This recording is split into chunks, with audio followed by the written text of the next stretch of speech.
Going back to the focus on speculation and, Yes. and relating the late 20s, 30s period to most recent times, Correct. there is a whole briefcase full of products that are now available that weren't available then, Correct. which have undoubtedly ignited or fueled speculation, market positioning, Correct. and so forth, that Well, must have an influence. That's something that I've asked some colleagues and I haven't found a good answer. But I think that the same that happened in the manufacturing industry, in the housing industry, where projects that looked before the credit expansion or the debt expansion looked really not very interesting, with lower rates became very interesting. Something similar has happened in the financial industry. Not long ago, you would go to a bank, speak with a private banker, and he would have some information from their centralized investment management division, and he could offer some bonds, some shares that the banks recommend from a list and follows up. And according to his needs and his horizon, you would decide how to invest. Now, that process involves several institutions, that's several phases of production, which go back from the hedge fund to the fund of hedge funds, to the manager of hedge funds, to the investment manager of the bank, and finally to the private banker and the client. It was an extension of the production, of the roundaboutness of the production function of the financial service, of investment management.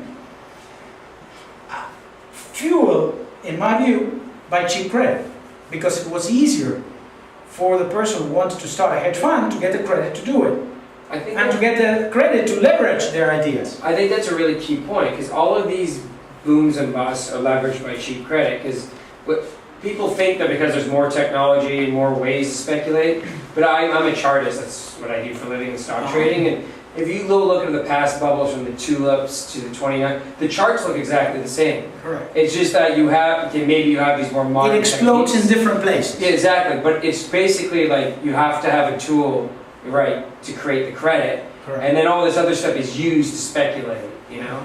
So, I swear this is an original idea, but I haven't tested it. I may be wrong.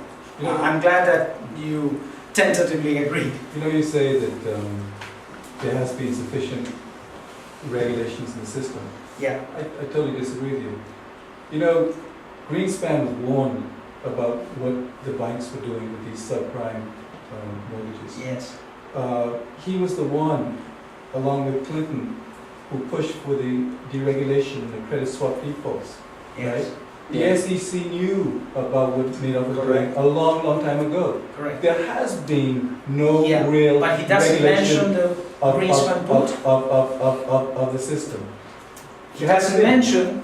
Right? I know you didn't mention it, but the fact of the matter is that you have so much incest in the U.S. financial system now. We have regulators for bankers. Bankers are regulators. Yeah, exactly. Correct. Not to uncommon to what we have in Bahamas here today. There is nothing different from any other industry. Right. Regulators are, the expression is this, are captured by the regulated. Right. And the other And the Fed yes. was created Yes. by the bankers, the big bankers, not the small And bankers. the Fed is owned by the bankers. Correct. The Fed is not owned by the U.S. government. Correct. It's a private institution run for the benefit But of regulations, bankers. it's And not that's- lack of regulations, it's the wrong regulations, and probably even an excess of regulation, and I will explain. No, but and that's why, let me just say one thing. When the talk money was handed out, right? Yes. Oh, that was outrageous. You know Not what to you meant to mention say. stocks there, says it was all Poulsen handed out to his boys. To his boys at Goldman Sachs. I totally agree. Goldman That was Sachs, JP outrageous. Morgan. The whole system is totally corrupted. The day before the TARP was authorized and the first money was spent on AIG, the Secretary of the Treasury spoke 26 times in 3 days with the chairman of Goldman Sachs. Right. And Most of them initiated by him. And it all goes back to what he was talking about, Yes. which is the fiat system of money. Correct, but Right? correct, I And agree, but it's not a problem of more regulation. It's the wrong regulation.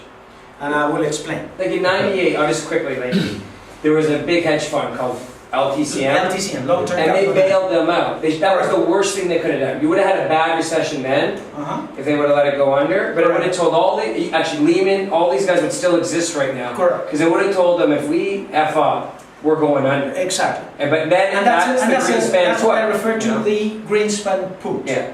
Basically, put it in terms of the option market, basically it's the right to sell to somebody.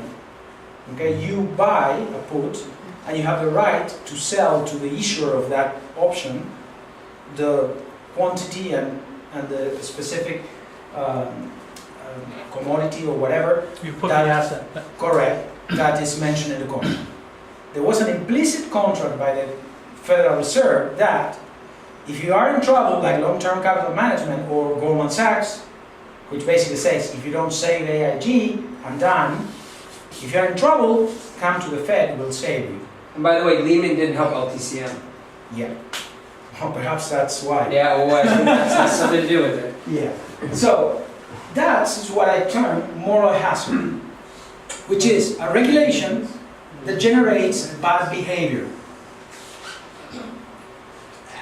If your unemployment insurance is so good that everybody likes to be unemployed, then moral hazard.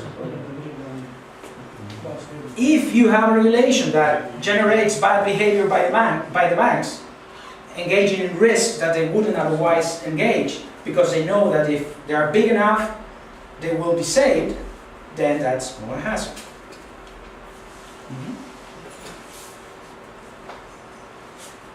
This once again shows the Austrian trade cycle theory.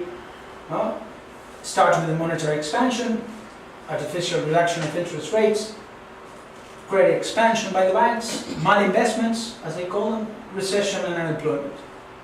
But the phase 3 is the recovery. What you need to stop doing is monetary expansions. This shows, look at the rates. This is the short recession of 2002. Look at this.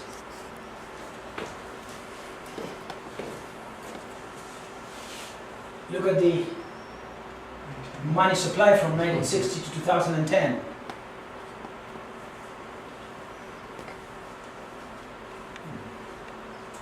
I've seen this. I've read Uruguayan history and I've seen this. We used to have a good money in 1930.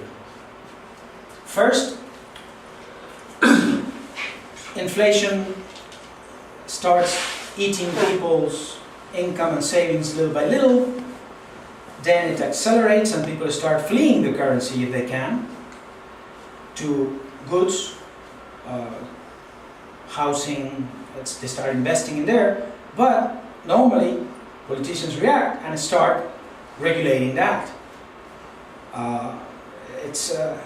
It's very difficult. It's really a process that generates all the wrong behaviors. And to that process which I mentioned, the normal process of working, saving, investing, and wealth creation, it basically, it shakes the whole framework. Not only from an institutional point of view, but the culture. The culture becomes really terrible.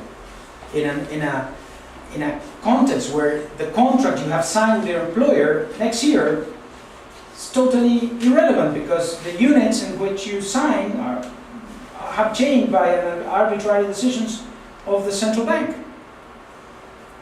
So it's much more than the regime stability. It's much more than tweaking an institution. It's its effect on the culture and the people itself that it's the problem. This is rate of growth of money supply at annualized rates in a few key quarters.